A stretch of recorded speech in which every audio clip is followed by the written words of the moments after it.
Welcome to This Day in His Story, created by American Heritage Worldwide. A reminder that every day holds something new to learn.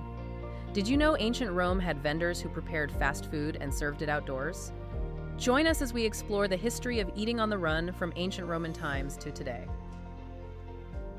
If you're listening to this, well, you're probably part of it, somehow. The world's biggest quick-serve industry. It's huge! Yeah, just in the U.S., we're talking over, 250,000 restaurants? Mm-hmm. And something like 85 million Americans eating this stuff every single day. It's a staggering scale, really. And our mission today, yours and ours, is to kind of give you the shortcut, the inside track on the history, the strategy behind this massive industry. Okay. Because we're diving into sources that show, look, fast food isn't some new thing driven by apps on your phone. The need for a quick, ready-made meal, that's old, like thousands of years old. Okay, let's unpack that then, because, you dropped this idea earlier. Fast food is ancient. Like, really ancient. We've got actual archaeological evidence, convenience food way back in ancient Mesopotamia. Wow. So yeah, we're talking grabbing a quick bite maybe 4,000 years ago. That's wild. And what's fascinating, I think, is how that need for convenience, it creates similar business models across time. If you jump forward to ancient Rome, the setup was almost exactly like today's street vendors, not really restaurants as we think of them, but small stalls. And they use these special earthenware pots. Thermopolian. So that was the tech, basically. Not just a pot, but the whole counter, the whole quick serve idea right there. Precisely, yeah. These pots, they were designed specifically to keep food warm, like sausages, bread, warm drinks, just kept over low fires. Makes sense. So if you lived in the city, especially if you were, lower class, you didn't necessarily need a full kitchen. You could just buy your meals ready-made from these vendors. Right. And what did that convenience cost? Yeah. We always wonder about that, don't we? How much was time worth back then? Well, our sources actually give us a reference point, the Roman denarius. Ah, the silver coin. Exactly, about 3.9 grams of nearly pure silver. Now, translating ancient money is tricky, but the source gives some estimates, maybe 60 cents in the 90s. Okay. Or closer to $2, maybe between 2005 and 2010. But what that really tells us isn't just the price tag. It's the value proposition, right? Exactly. Time. You're buying back time. Right. Whether it costs you $2 in ancient Rome or, 15 cents for a burger in 1940s America. It's the same fundamental trade. And that desire, that trade, it obviously didn't just vanish after Rome. The sources, they kind of suggest this was the norm for a lot of people for a long time. Absolutely, especially for, like we said, middle and lower class folks in cities all over the world, really, eating outdoors, buying cooked food. So give us some examples. Okay, well, jump to the 1500s. We've got these detailed descriptions from a missionary priest in the Aztec markets. Right. And he's describing vendors selling tamales, hot sauce, drinks. This was sophisticated, ready-to-eat street food long before the Industrial Revolution. Okay, so tamales in the 1500s. Yeah. What about closer to the modern era? Well, fast forward again, mid-1800s UK, you see the rise of fish and chips. Ah, classic. Hugely popular, especially with workers. Battered, fried fish, chips, all wrapped up in newspaper. It was the original grab-and-go, really. Designed for speed, portability, you eat it with your hands. So the food was fast, even back then. Yeah, the food itself.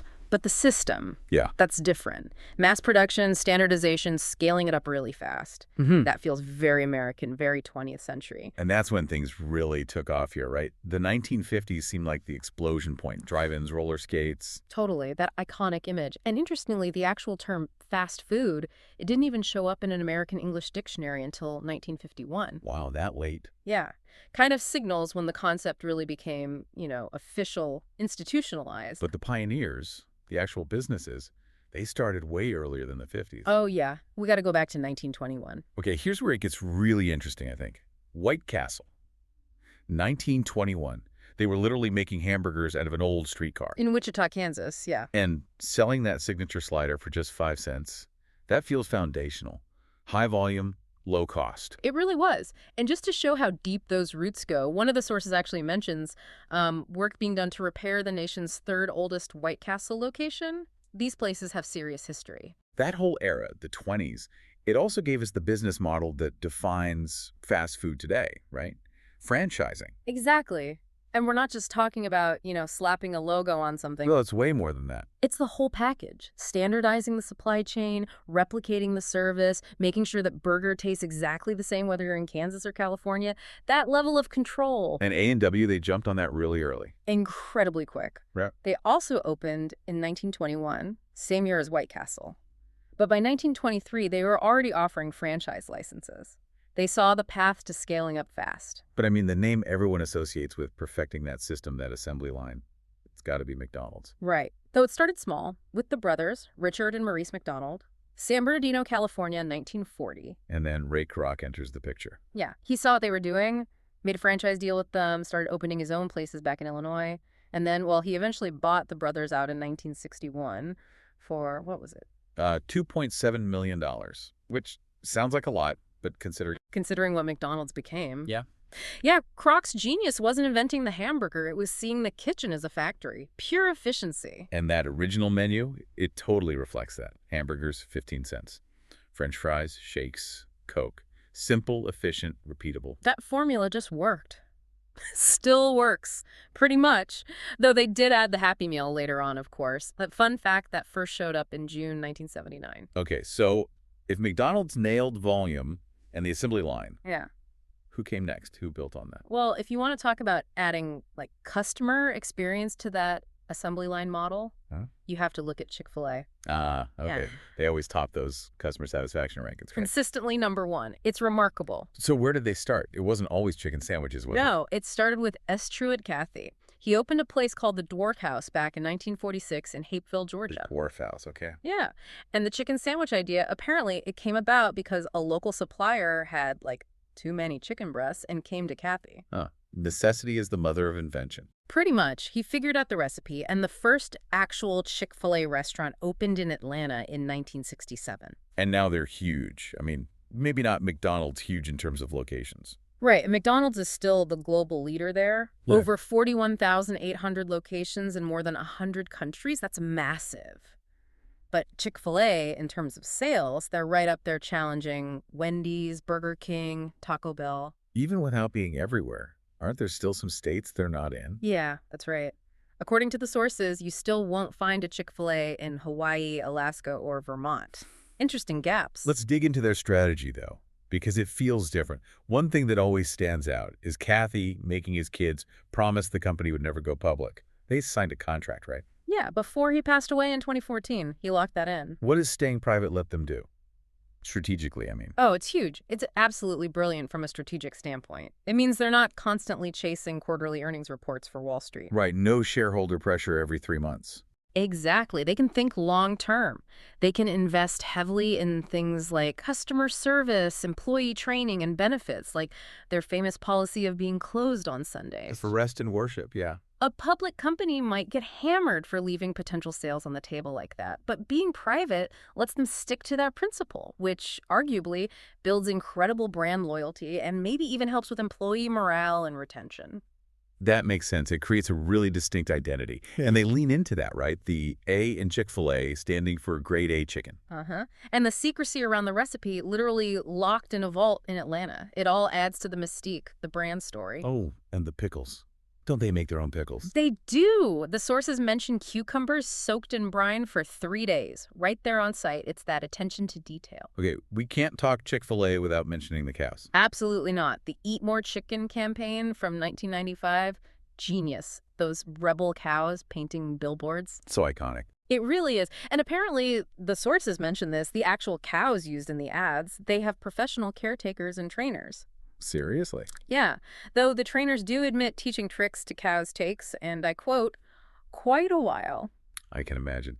Okay, so moving from, real cows to the digital world, fast food today is even more woven into our lives, isn't it? Yeah. Delivery apps, online ordering. Oh, completely. It's made it even more convenient, even faster in some ways. You don't even have to leave your house. But that also brings up the health question again, maybe even more strongly. If it's so easy to get, people start thinking more about what's in it.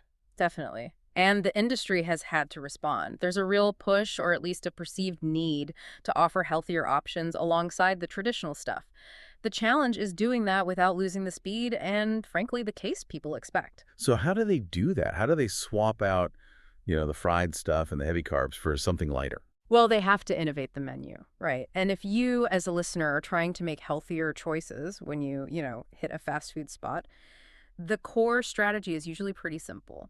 What's that? Avoid the deep fryer whenever possible. Okay, makes sense. So, for example, look for steamed options instead of fried, like steamed vegetable dumplings instead of fried wontons. Right, or maybe at a Vietnamese place, getting the fresh steamed summer rolls instead of the deep-fried spring roll. Exactly, same idea. If you're getting chicken, grilled is almost always going to be a better bet than fried, even with tacos. Soft shell tacos or maybe a taco salad, those are generally lighter than the crispy, deep-fried hard shell tacos. And sides. What about the fries dilemma? Well, the classic swap there is getting a baked potato instead of French fries. That's probably the clearest example of the industry trying to offer that perceived healthier alternative. So wrapping this all up, Right. What's the big takeaway here? We've gone from ancient Rome's thermopoliums to modern apps delivering chicken sandwiches. I think the takeaway is that this isn't just an industry trend. It's a constant. It reflects this fundamental human desire, not just for convenience, but maybe also for connection. Sharing a quick meal. Yeah, the social aspect. Right. Food has always been about bringing people together. The sources even touch on this idea, sharing meals with family, or even the act of charity, bringing food to someone in need, how that builds unity, love. That's a nice thought. So maybe a final point to chew on. Think back to those prices we talked about. Ancient Romans paying maybe the equivalent of $2 in silver for their quick street food. Then you have McDonald's starting at 15 cents for a burger. Big difference. Yeah. So considering that huge range across history, when we pay for fast food today, what are we really paying for? What's the hidden value or cost of that convenience now? Is it just time or something else? That's the question, isn't it? What's the true currency today? It probably still comes back to time in the end. Definitely something to think about next time you're in the drive-thru. Thank you for joining us for this day in his story. May the lessons of yesterday inspire you to see God's hand today and to play your part in his story now. To learn more, visit ahsworldwide.org.